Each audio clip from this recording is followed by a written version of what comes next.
এই রকম পচা গরমে এরম একটা আমের শরবত হলে কেমন হয় বলুন তো। নিয়ে নিয়েছি 3টা মতো কাঁচা আম। যদিও কাঁচা আমটা একটু হলদে হয়ে গেছিলো, কিন্তু টকের অভাব ছিল না এটুকু বলতে পারি। তো সেটা হলেই যথেষ্ট। আমটাকে কেটে সামান্য জলে আটি সহকারেই সেদ্ধ বসিয়ে দেব। সেদ্ধ হয়ে গেলে আটি থেকে পাল্পটা বের করে মিক্সিং জারে দিয়ে দেব পুরো আমটাই।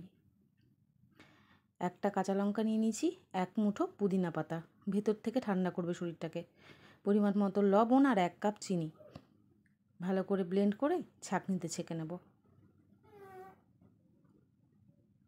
এবার একটা প্যানে 1 চামচ জিরে, হাফ চামচ মতো গোলমরিচ আর 1 চামচ মতো মৌরি একটু ভেজে নেব। ভেজে ভালো করে গুঁড়িয়ে নেব। এবার ওই পাল্পটা প্যানে দিয়ে দেব। এবার এটাকে একদম লো আঁচে বেশ নাড়াচাড়া করতে হবে। দিয়ে দিয়েছি হাফ চামচ মতো বিট নুন। এটাকেও মিশিয়ে দেব।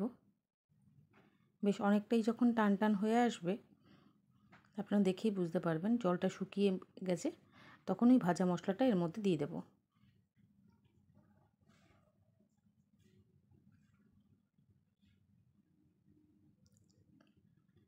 এবার নামিয়ে নিয়ে ঠান্ডা করে নেব। দেখুন ঠিক এরকম হবে। এবার শরবতটা বানিয়ে নিই।